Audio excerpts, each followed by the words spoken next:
Quasi 1000 posti di lavoro in arrivo per contrastare l'emergenza che colpisce la sanità padovana, che si trova alle prese con la carenza di medici e infermieri che preoccupa anche i sindacati. In realtà la qualità del servizio sanitario rimane elevata in Veneto grazie ad altri strumenti, come le assunzioni a tempo determinato e il ricorso a liberi professionisti, specie nei reparti più bisognosi come pronto soccorso, pediatria e anestesia.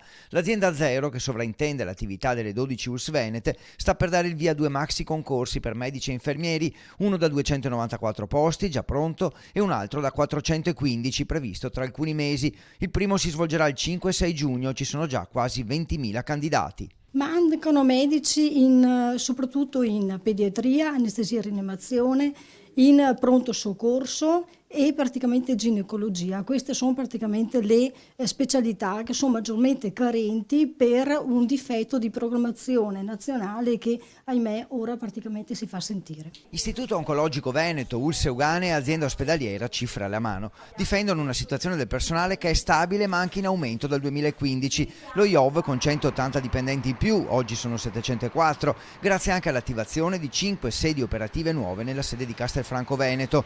L'ULSS Euganea con 3.088 dipendenti e il 2,2% in più, l'azienda ospedaliera con quasi 5.000 dipendenti e con 60 infermieri e 20 medici in più. Mancano specialisti, nel senso che il numero delle borse di studio riconosciute a livello ministeriale per queste specialità purtroppo è inferiore rispetto a quanto reale fabbisogno.